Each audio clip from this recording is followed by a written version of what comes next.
Welcome to the Audits and Institutions unit, and our case study follows Time Warner Corporation's release of The Hobbit, The Desolation of Smaug.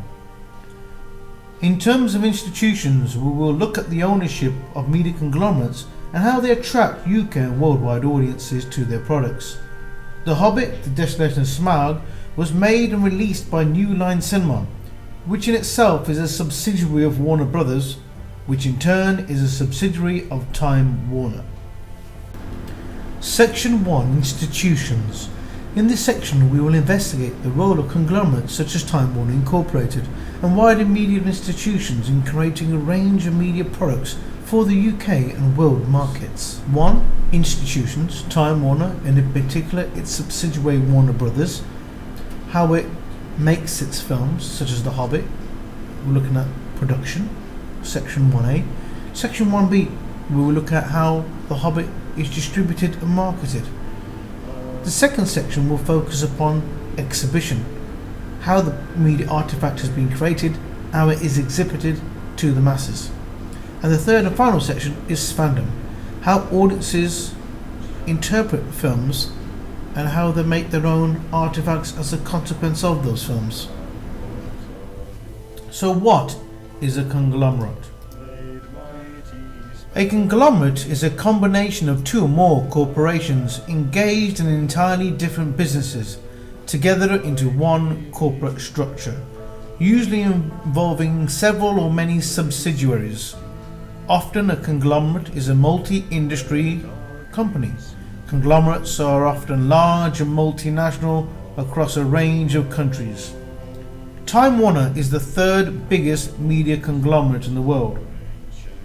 Which company is number 1 and 2? Access the following website and write down the top 3 media conglomerates and what sets them apart. Conglomerates such as Tata make a variety of products, the most popular being the Jaguar Land Rover brand. They also make steel in a number of steel factories across the world, and they also make a range of food products including Tetley tea bags. Conglomerates can stretch across a range of different businesses. The world's 10 largest conglomerates. Number 10 is Bertelsmann SE and Co. Number 9 is the Gannett Company Incorporated. Number 8 is the CBS Corporation.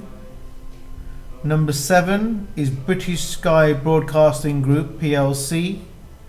Number 6 is Liberty Media. Number 5 is News Corporation. Number 4 is Viacom. Number 3 is Time Warner Incorporated. Number 2, the Walt Disney Company.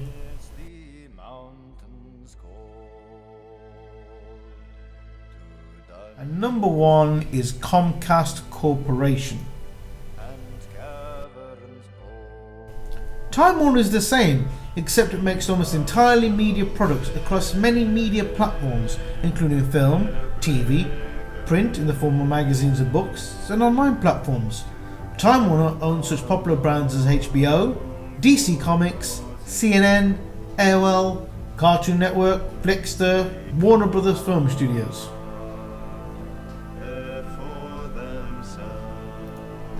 Question 1A. Time Warner own a great range of cross-media institutions. They own various institutions that cover a whole range of mediums from film, TV, cable, internet, publishing and telecommunications. Question number 1. What interesting facts have you discovered about Time Warner on its website? Question number 2. Who runs the Time Warner organisation? Question number 3. How much does the organisation earn per year? Think in terms of gross income and net profit. Question number 4. What do you think are the most significant media companies which come under the ownership of Time Warner and why? Question number 5. Find out what other Warner Brothers Studios tentpole films are due to be released in 2014 and beyond. Section 1A Production. In this section, you will investigate how and why such films are made. What are the mechanics behind getting a major event movie like The Hobbit to the screen? The eye of the mountain below. Keep careful watch of my brother's souls.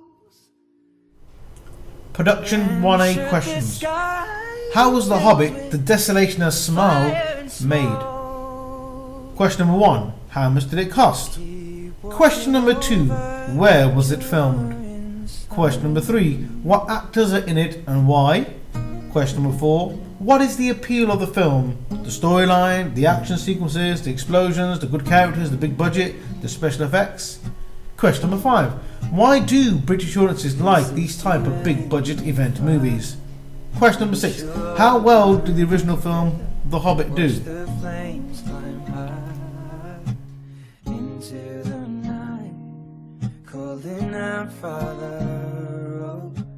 The latest data can be accessed from www.thenumbers.com. On this website, we'll give you the pre-release details and information on budgets and profitability since its release in December 2013. We should all die together, raise a glass of wine.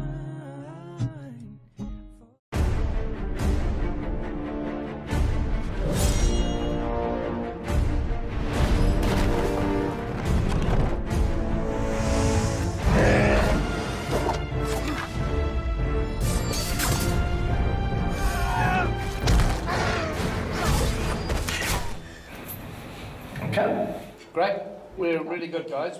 Hi, I'm Angus. Welcome to the world of 3D. 3D and I've got reading glasses. It's all good.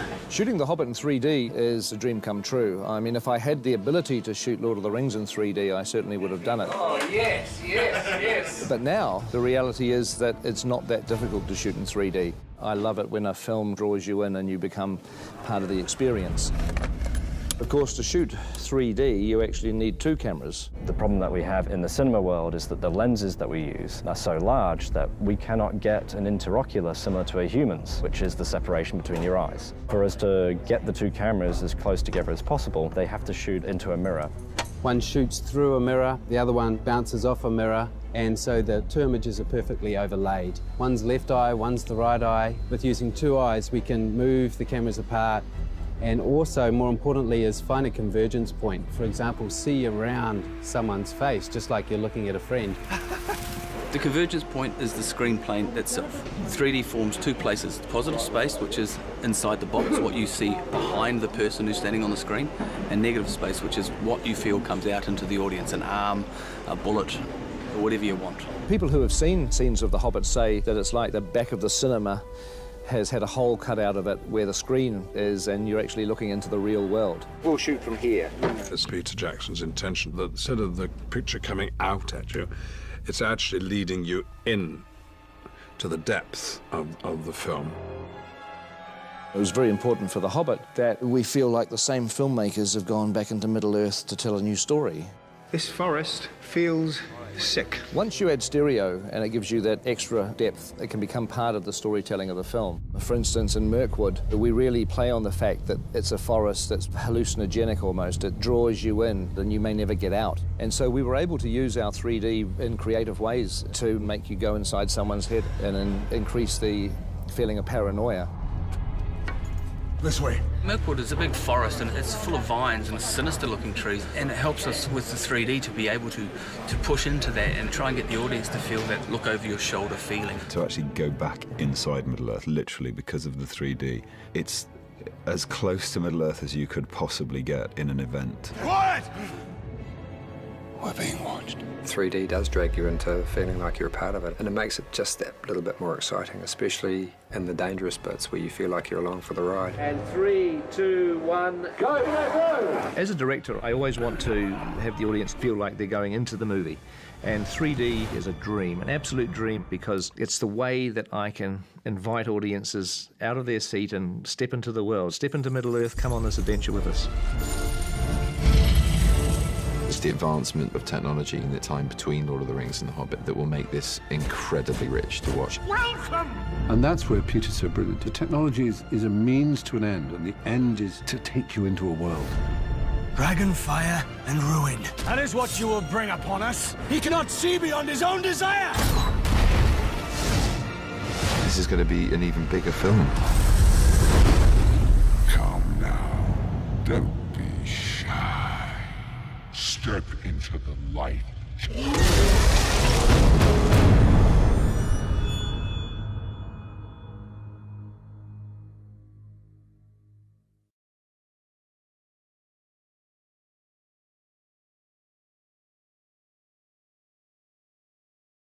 Section 1B, Distribution and Marketing. How are event movies marketed to the masses? You'll understand the importance of using traditional marketing methods and more recent viral digital marketing methods as well. Traditional marketing. Glitzy tentpole movie premieres. Odeon London. Images of celebrities showcased in IPC's women's magazines such as Chat, Look and Now, giving it a wider demographic appeal. So the studio will book some of the biggest cinemas in the world in some of the biggest cities. London, Paris, Rome. Call a number of A to Z list celebrities along to these events. It's very glitzy, it's very glamorous, and it becomes quite newsworthy. There are paparazzi there who take great interest in filming the actors and actresses as they walk the red carpet. The outfits are filmed and photographed and become the centerpiece of many daily national tabloidy magazines such as Hello and Closer, Chat, Look and Now. What it does is it allows these other media products that belong to Time Warner in the form of IPC magazines, it allows it to appeal to a wider demographic. The Hobbit may be essentially targeting young males between the age of 12 and 40, or older males indeed. But because the costumes and images of dresses and fashion appear in women's magazines, it taps into their interests as well. And the wider demographic, middle-aged women for example, become aware of the franchise, become aware of the film's release, and they may accompany their children or partners to watch such films, even though they may not be the primary demographic for films such amazing, as The Hobbit. You know, it's such an event, these movies. It's been 10 years since I've been at a premiere for these. Well, Lord of the Rings was at least 10 years ago, and so it feels great. I keep on saying this, I did the motion capture as well, so a little bit of what you see of the dragon, of the animation, the incredible job that the boys at Weta did is also me. We're really proud of this movie. Enter the Dragon. What else can I say? It's so exciting. I have hideous liver spots. I mean, my character is most disgusting. I'm not an oil painting to begin with, but once the Rick Findlay, the genius makeup artist who looked after me, had finished with me with a ball cap and a comb over and scurf in my beard and liver spots, it's revolting. We were floating down the Pelorus River with this incredible current, and then in what was like a washing machine powered by V8 engines, which can only be described as a fairground ride. So many different elements that made up the barrel sequence. So really exciting to see that.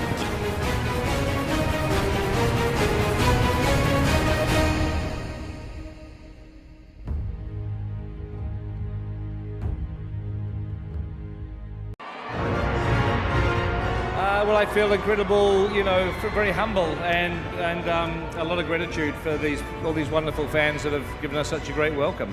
Fantastic welcome. Thank you very much, everybody. Everyone that's been here for so long, thank you.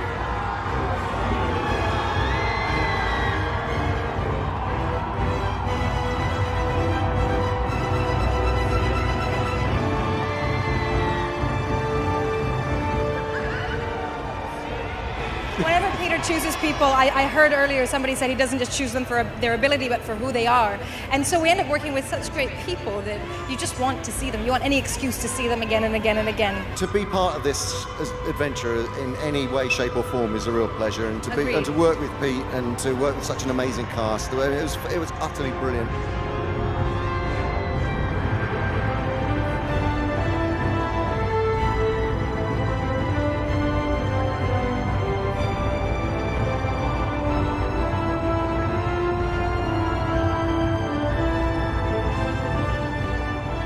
I love Berlin. Well, thank you for caring enough to actually park up in the cold and the wet and come and see us load of people who...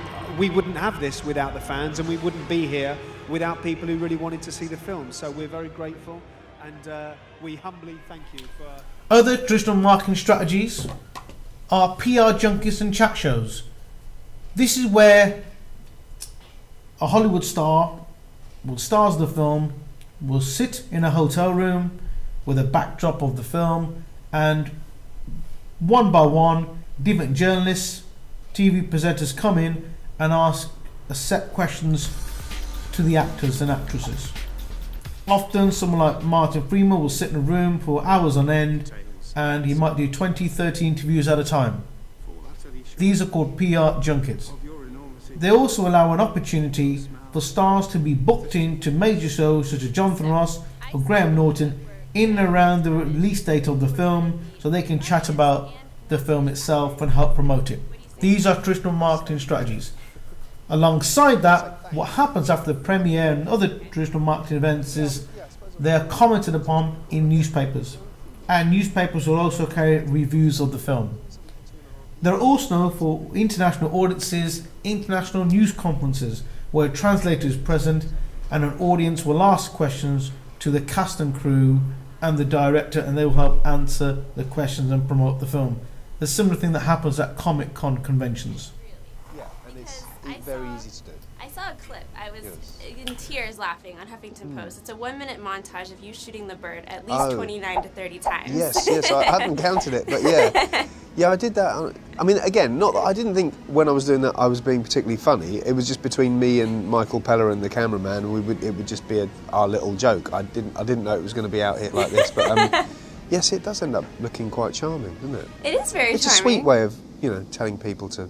I know, but I'm watching it and you're getting the ears, you're getting the makeup, you're on green screen. Are there times when you're just standing there acting with walls? I mean, how are you keeping yourself entertained?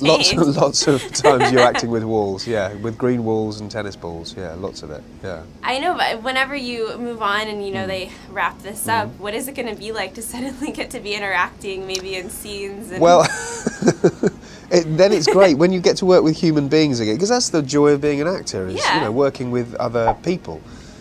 Tennis balls they're genuinely fine, but you wouldn't want to do it all the time, So then when you get a scene where there's like 10 of you, it's bliss. It's really bliss because you can just fuck around and So maybe you think you could do like a romantic comedy, because I keep seeing Bilbo bring all this comedic elements. He has these one-liners, and you just break the ice with those moments. By all means, Bilbo in a romantic comedy, that'd be fine. I don't know who the woman would be or the man. Whoever he falls in love with. I don't know who it would be, but he's not a very sexual character.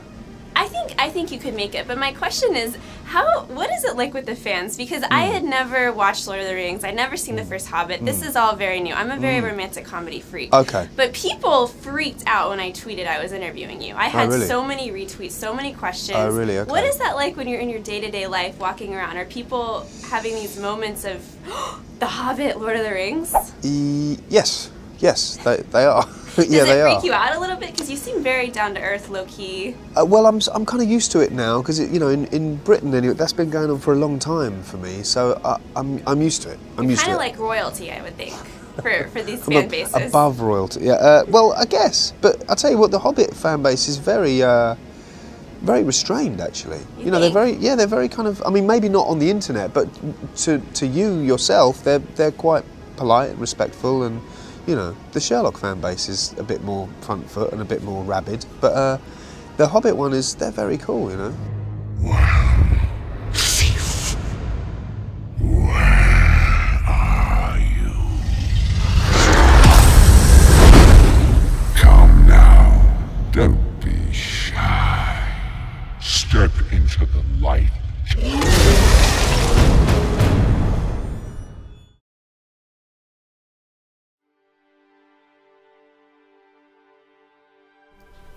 Traditional convergence and marketing.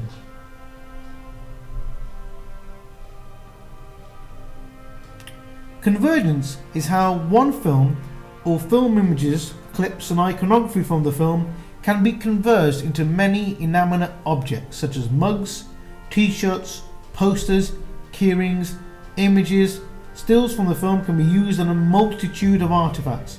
With The Hobbit, products such as board games, games consoles, t-shirts, Hobbit slippers, rings, Lego, mugs, children's toy characters and more expensive cast models of popular characters can be created and purchased by fans.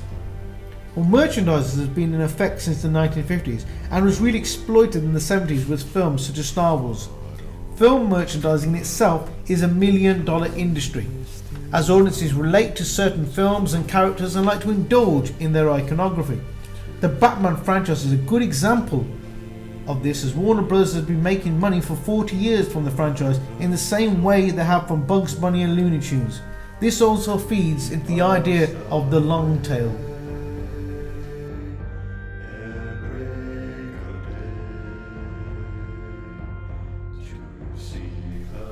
Other forms of traditional marketing are advertising, cinema adverts, trailers, TV spots, which are adverts which are smaller that appear in a variety of ways on TV, radio adverts on commercial radio, magazine adverts, obvious synergy with IPC media products such as Uncut, Nuts, Enemy magazine, which are owned by IPC Media, which in turn is a subsidiary of Time Incorporated, which is part of Time Warner.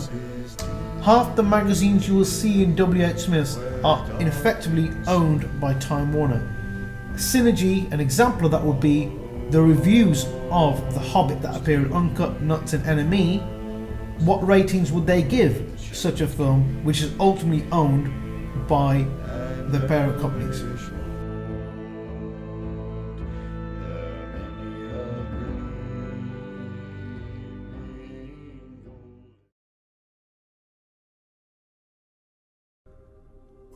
The tales and There have been songs. quite a number of trailers, but normally three main ones. The first trailer of a film acts as a teaser. Oh, Smaug, the stupendous.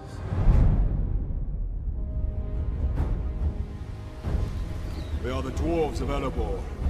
We have come to reclaim our homeland. I offer you my help. How do we know he won't betray us? We don't. There is no king under the mountain, nor will there ever be. It will not end here. With every victory, this evil will grow. Legolas has grown very fond of you. Do not give him hope where there is none.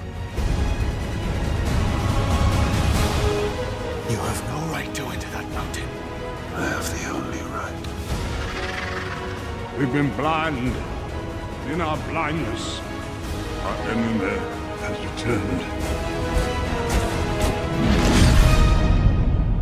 I found something in the Goblin tunnels.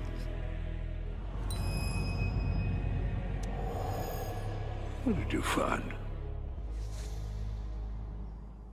My courage. Good. You'll need it.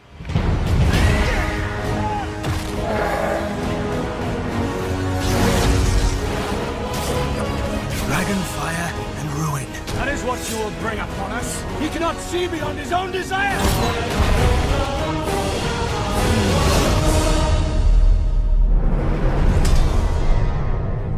I will not risk this quest for the life of one burglar. His name is Bilbo. Thief. Where are you? Come now. Don't be shy. Step into the light.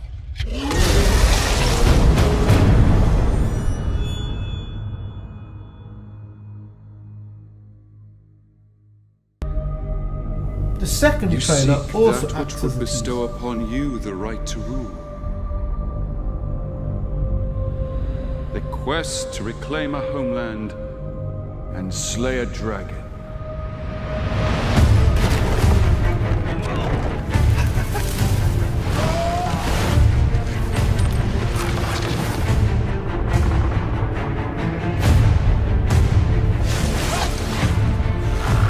Do not think I won't kill you, dwarf. When did we allow evil to become stronger than us? It is not our fight. It is our fight. commercial times in Air New Zealand and Denny's. It's undoubtedly There'd be a trap.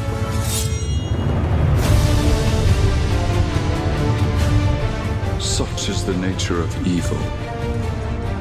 In time, all foul things come forth.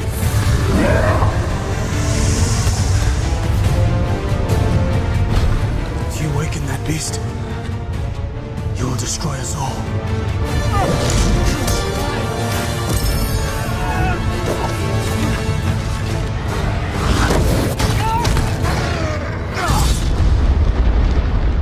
Was that an earthquake? That, my lad, was a dragon.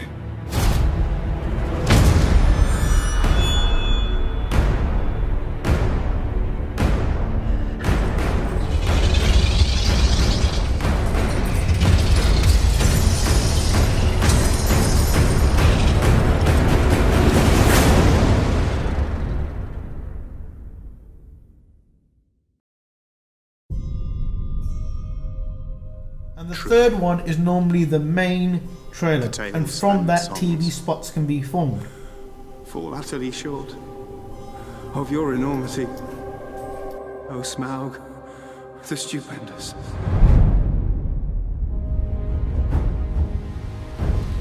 We are the dwarves of Erebor. We have come to reclaim our homeland. I offer you my help. How do we know he won't betray us? We don't. There is no king under the mountain, nor will there ever be.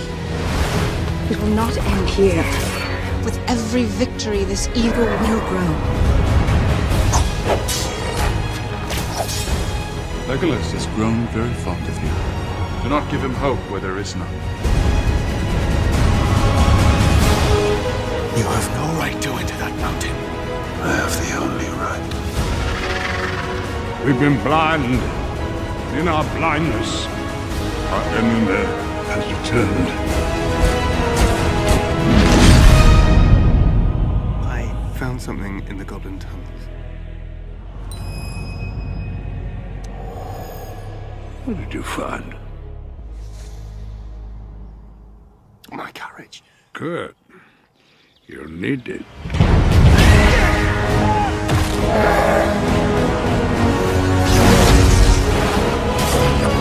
Dragon fire and ruin. That is what you will bring upon us. He cannot see beyond his own desire.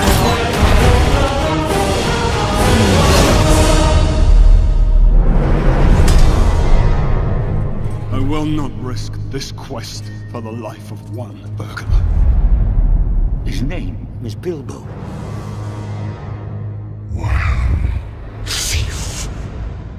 Where are you? Come now. Don't be shy. Step into the light.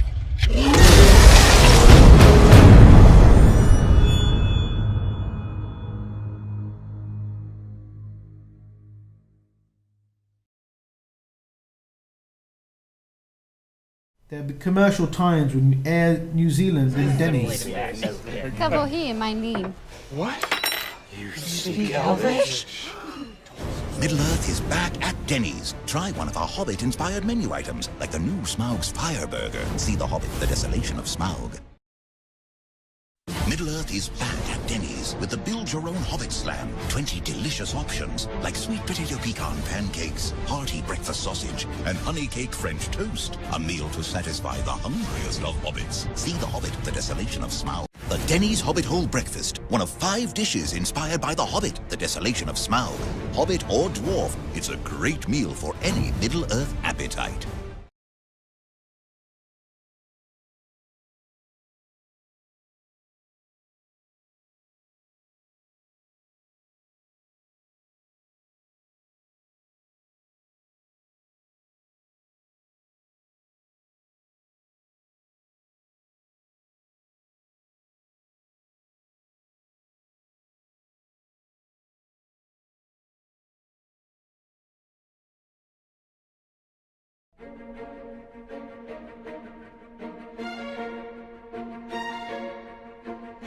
we're about to experience a unique merging of the fantasy of Middle-earth and the reality that is a slice of heaven, New Zealand. Tonight is the opening of a Tourism New Zealand event called the Book of New Zealand.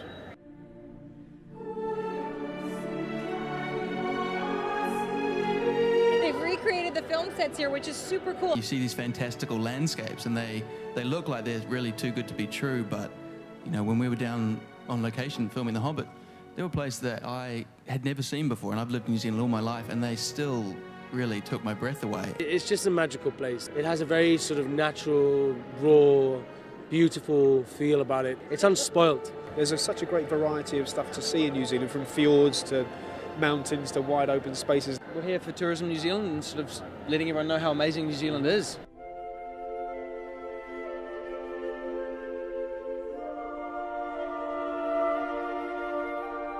Paradise was something else. It was very otherworldly.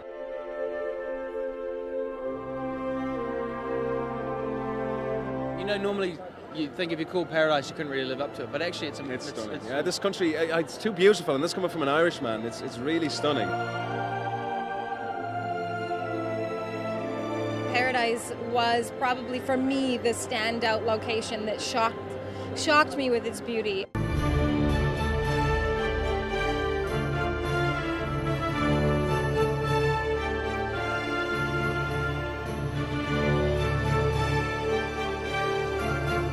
I had an amazing time in the winter because I skied in the North Island and the South Island at Mount Ruapehu and Queenstown. So I would say come during the winter and enjoy the danger sports. The Pelorus River is also special for me. I remember visiting that exact river when I was about 5 or 6 years old with my parents. All the way through the Lord of the Rings, I had it sort of logged away as a possible location, but there wasn't anything really suitable in that story. But the Hobbit, the barrels, the river, perfect use of the Pelorus River. There are many reasons to come to New Zealand, and a lot of them are contained in this beautiful book.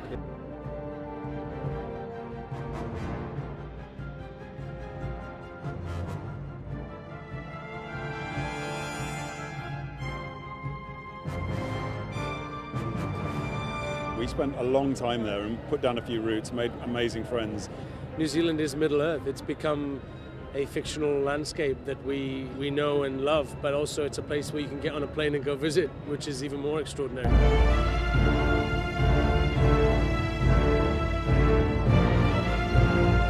It was wonderful. I loved working in New Zealand. It reminded me a lot of home. We were really knocked out by A, the landscape, and B, the workmanship of the cast and crew on the film, and to be reminded of that tonight is fantastic.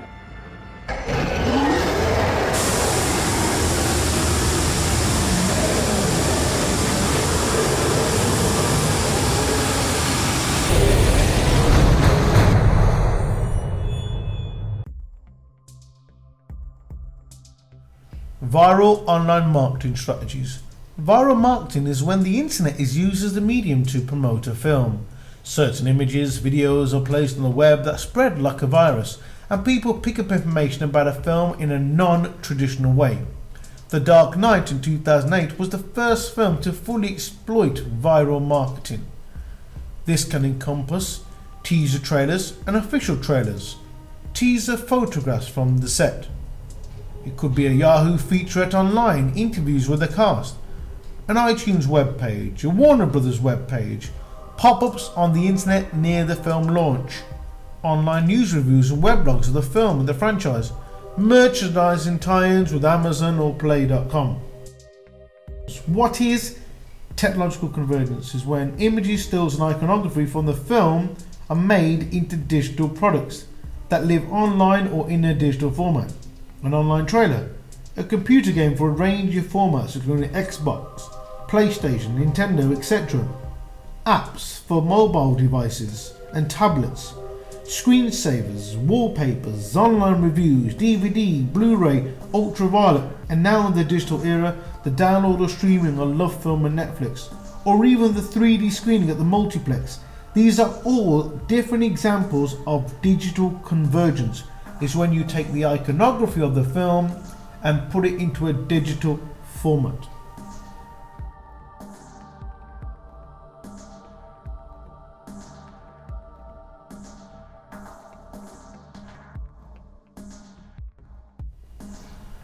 The Hobbit has had a number of viral marketing strategies.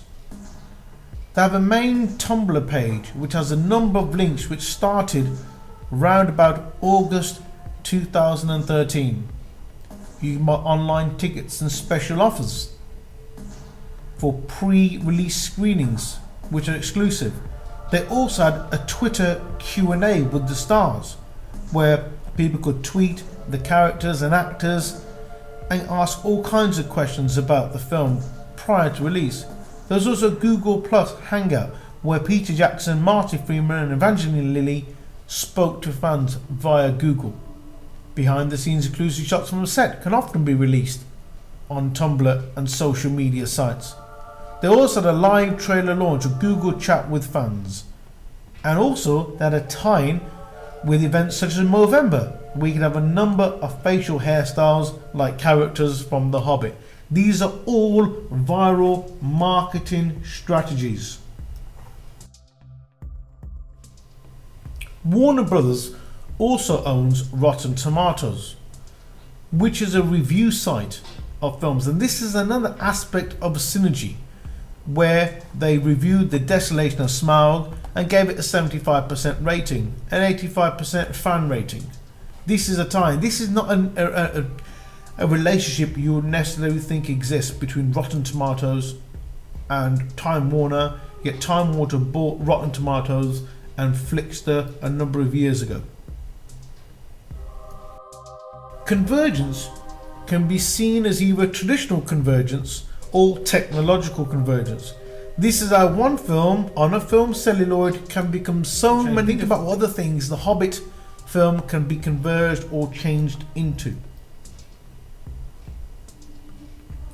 Other traditional converging or marketing strategies were making a number of inanimate objects but tying it in virally with certain companies that run days like Black Friday prior to the Christmas spend, Cyber Monday.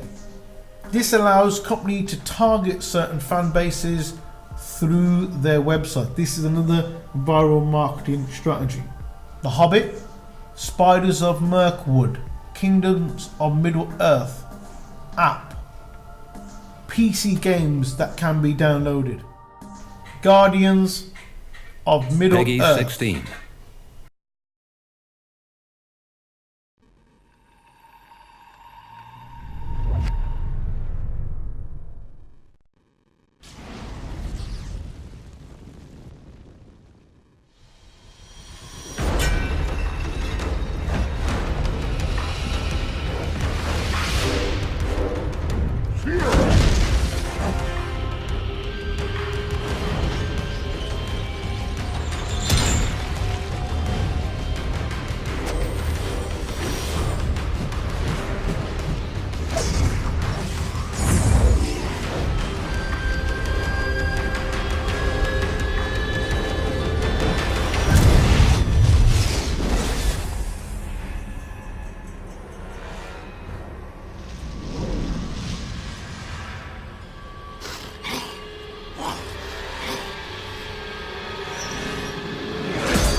War of the North. 18.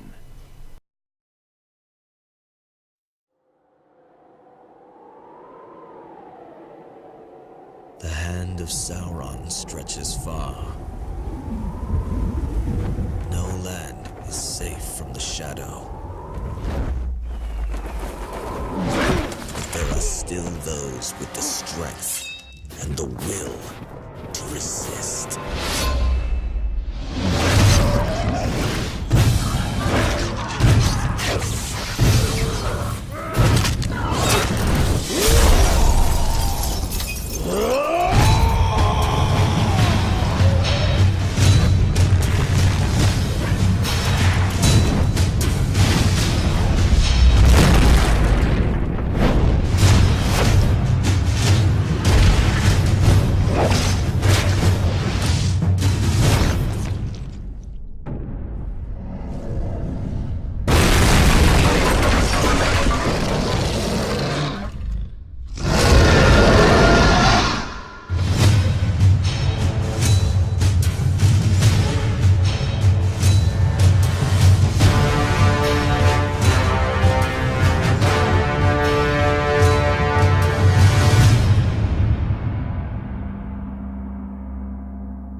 Technology distribution and exhibition.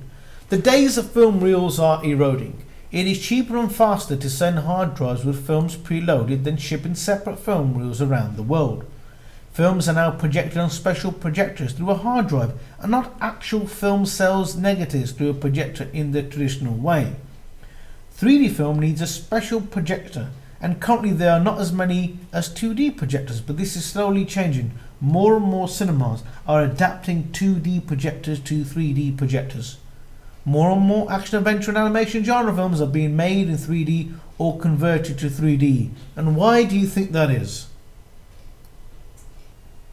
What is 3D cinema? What is film streaming? What is ultraviolet? 3D stereoscopic films are produced by creating two views of the same scene, with two separate cameras slightly offset to simulate the distance between the audience's eyes. By projecting these images simultaneously through a special system to an audience wearing filtered glasses, these two views are sent to the appropriate left and right eyes, where the brain fuses the images together, giving the viewer a strong illusion of depth into and out of the screen.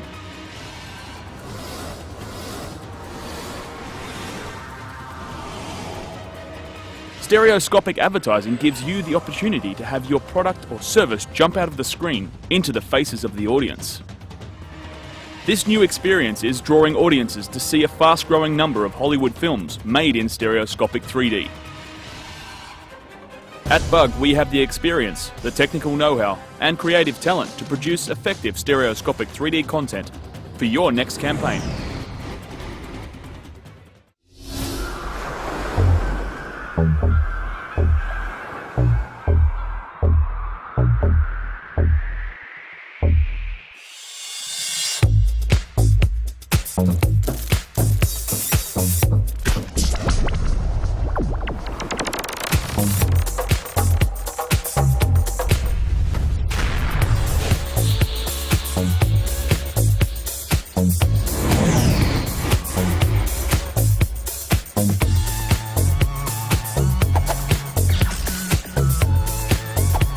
Sjekk ut årets store isnyhet fra Henning Olsen-is. iPod med gratis musikknedlastning på kjøpet. What if you could watch your movies anywhere? Well, now you can. With Ultraviolet, your Paramount movies are stored in the cloud, so you can watch your movies on all your favorite devices, like your phone, tablet, computer, and even your TV. There are two ways to get Ultraviolet movies. You can redeem a code on specially marked DVDs and Blu-rays. Enter that code online, and that movie will be added to your digital library instantly. Or you can purchase a movie with Ultraviolet directly from ParamountMovies.com. Getting started is simple. Just create an account at ParamountMovies.com and set up an Ultraviolet account. It's easy. Plus, you can share with up to 5 members of your household and on up to 12 devices. Ultraviolet. You can instantly stream your movies anywhere there's an internet connection. If not, download them for offline viewing anytime. Even if you just want to watch movies at home, ParamountMovies.com and Ultraviolet make it possible. Just point, click, and start watching.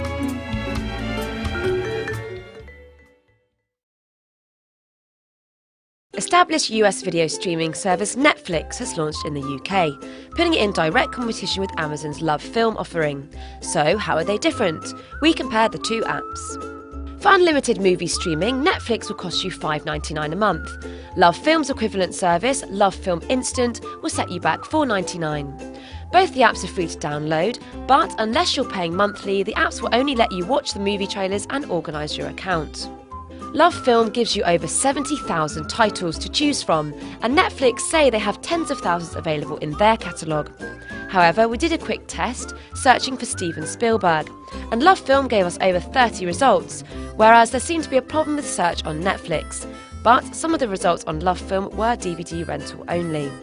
Both have partnered with all the big UK broadcasters and film studios, including BBC Worldwide, ITV, Channel 4, Lionsgate UK, MGM and 20th Century Fox. You can watch movies and TV shows via Netflix and Love Film on your laptop, smart TV, PS3s, Xbox, iOS and Android devices. If you upgrade to $5.99 a month, Love Film allows you to order movies by post, whereas Netflix is a streaming-only package in the UK. During tests, we could browse more specific categories on Netflix, and the US service did bring us back much more personalised recommendations compared to Love Film.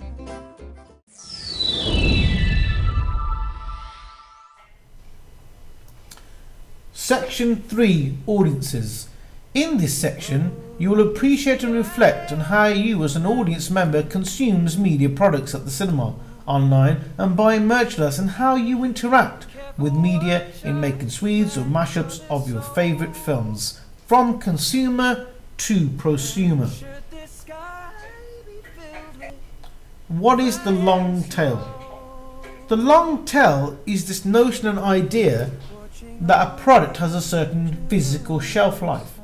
A film like The Hobbit will get released and you'll be able to see it at the cinema, but eventually it will not be at the cinema anymore. And then it physically exists in the form of a DVD and a Blu-ray, but that's for a certain number of months or years.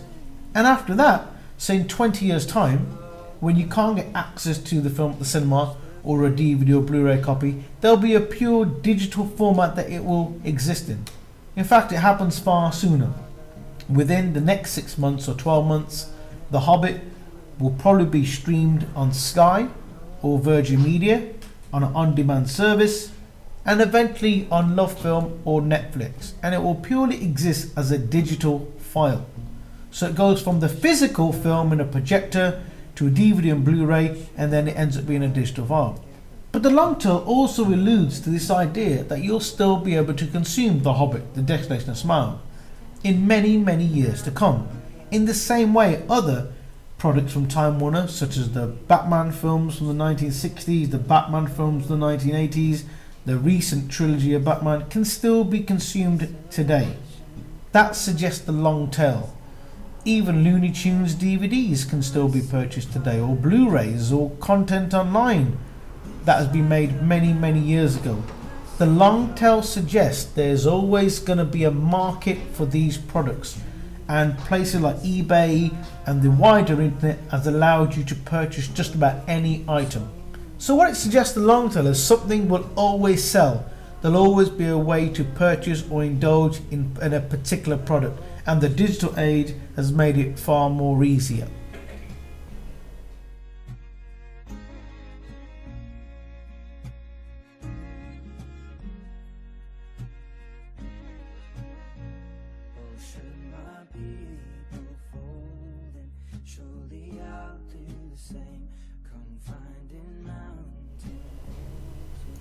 Fandom. What is fandom? Fandom is when fans indulge in making their own films inspired artifacts, going from a consumer to a prosumer, which is a consumer stroke producer, is when the person viewing the content starts making the content. The second phase of the internet was called Web 2.0, where the cult of uploading followed the cult of downloading, which was what Web 1.0. When the internet first came out, there was a culture of going on the internet and learning to download. But now we have the phenomenon of uploading, and more content is uploaded onto Facebook, onto YouTube, than it is actually downloaded. This has allowed fans to indulge in making many media artifacts, from films to print products inspired by the films that they enjoy. Fandom has many forms, and many fans make Swedes mini-films that are inspired by the franchise. In the context of The Hobbit, a famous Lord of the Rings Swede was a full-length feature film called The Hunt for Gollum, made in 2009, and also Born of Hope, which was also made in 2009.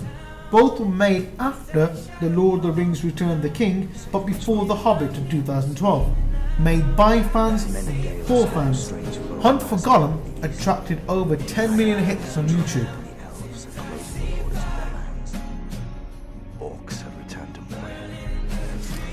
Soon they will be even this side of the servants of the enemy multiply as his strength increases. Alas, there are now so few lacking. Our sacrifice no longer safe. Tell me, what is this creature you see? I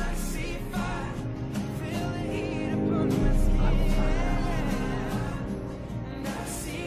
The road will not be easy, but you have foresight of luck. You can't find him. No one can.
Their numbers are growing, and you are on foot.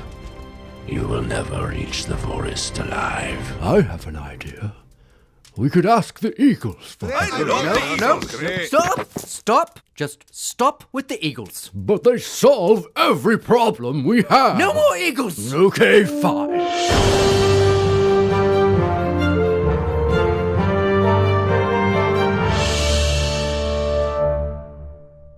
Aren't you going to search me? I could have anything down my trousers. Oh, gross! Do not speak to me in your sexual innuendos, dwarf.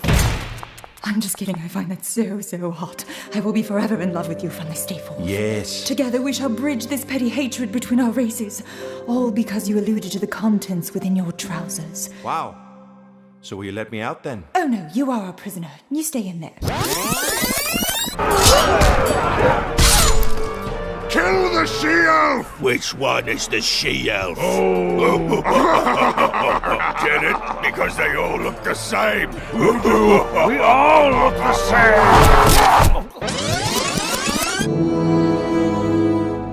You have bird poo! Why didn't anybody say anything? Oh, so embarrassing. We've awoken the town because we found these dwarves stealing weapons! We wish to take back our mountain! If we succeed, we'll all be rich! Oh, okay. I require as many black arrows as you can assemble! Because there is a dragon in that mountain, and we just talked about how that is the only weapon that can pierce the dragon's hide. We will not stupid, right? No! I mean, it's not like we can just walk in there and expect the dragon to be nice. No! Actually, dragons are completely misunderstood. They're quite easy to train. I'm raising my dragons as my children. Having a luck dragon with you is the only way to go on a quest. Oh, okay then. Well, in that case... I am the last one! Okay, we get it. We will befriend the dragon! Yeah!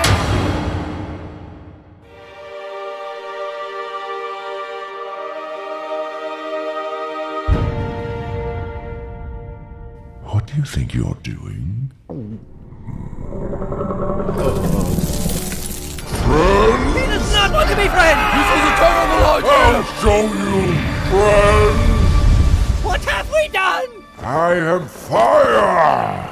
I am death. Black arrow! Ooh, right in the... Oh dear.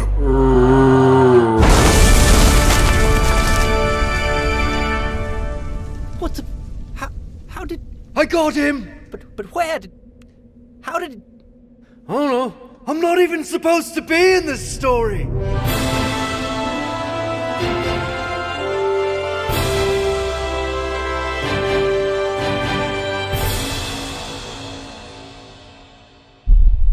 Oh, thanks for watching, Wondery Browser. Double kill. Triple kill. Click subscribe and watch more show. Overkill. Special thanks go to Tavuvi. Killer Orc Jar. For being in our video. Orc freaking believable.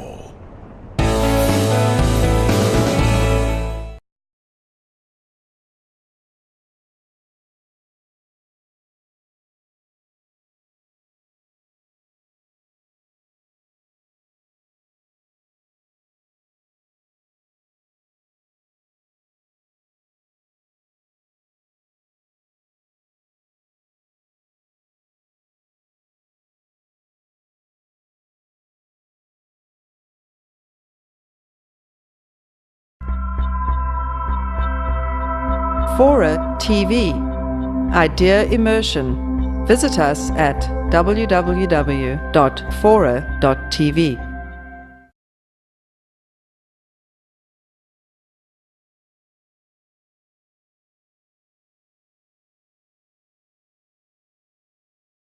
We're very fortunate to live in a moment where the economics of the 21st century lie in the server databases of Google and Yahoo and Netflix and Amazon. And if you only look, you can see extraordinary things. And surprisingly few people are looking. And I've been fortunate enough to have their cooperation, and you'll see some of that. But we're just scratching the surface of the really different economics, culture, and lens on our culture, lens on our world around us that we can see out there in these databases.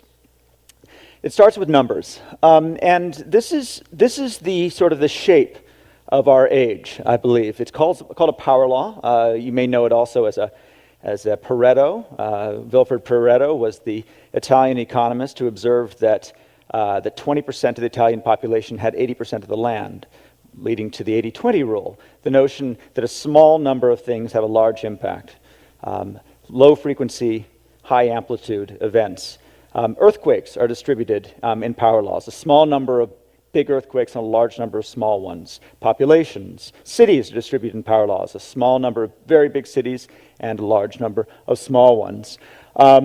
The shape is kind of a 1 over x. It's an exponential. It's the simplest possible curve, and yet it turns out to be absolutely ubiquitous in human affairs, economies, and nature itself. If you plot a power law linearly, it looks like that, with a small number of things on the left, high impact, and a large number of things on the right. It happens to go on forever. I've cut it off. I've truncated it at a random number. If you plot it log-log, which is to say that each axis now goes in factors of 10, you should get a straight line. Sometimes the slope of the line doesn't matter. It depends on the market. It depends on the circumstances. It depends on the units you're using. But it should be a straight line. Unless it's not. This is US box office over a 3-year period. The box office gross is on the left, exponential in a log scale, and the ranking of the films. The number 1 film, which did several $100 million, all the way down to about 1,500 films. Something happens right, I don't know whether you can see this little line, but something happens right there. And what happens right there is really interesting because it sort of tells you everything you need to know about the distortions of the last century in our economy and culture. What happens right there is not that the films got worse. They didn't switch into foreign languages. They didn't stop making films. What happened is they ran out of screens. The carrying capacity of the American theatrical network, mostly the big screen megaplexes, is about 120 films a year.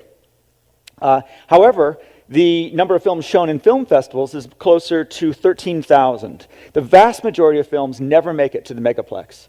They never get out there.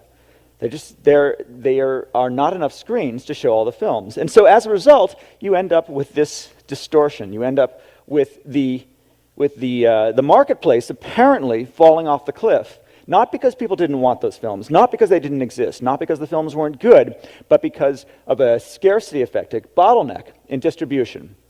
And so in a sense, everything we think about, to the extent that we thought that Hollywood represented American taste, to the extent that we thought that hits were the sort of, were what our society, collective society wanted, it turns out that in fact hits are what the distribution channel wanted. It only had so much shelf space.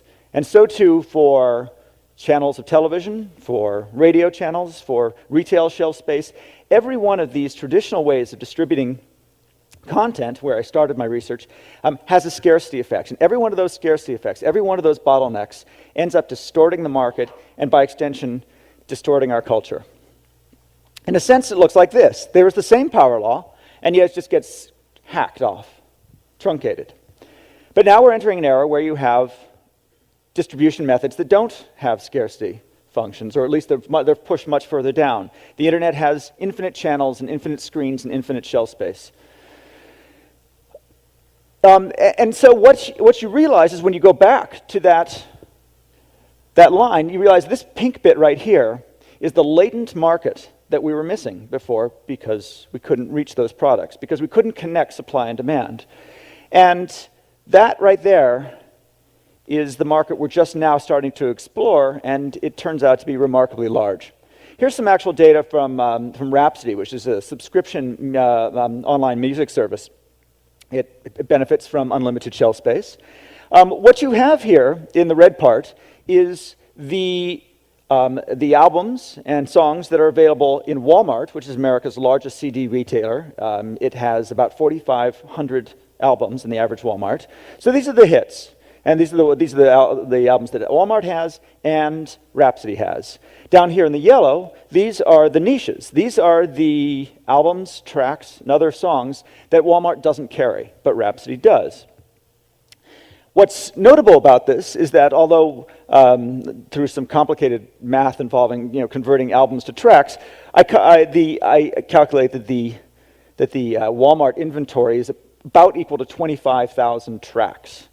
Rhapsody right now carries 1.5 million tracks. iTunes carries about 2 million tracks. The peer-to-peer networks are looking at about 9 million tracks. There's probably 25 million tracks out there somewhere in vinyl, live, remix, all the other songs that are out there and could be and will be brought online. Another way of looking at it is right here.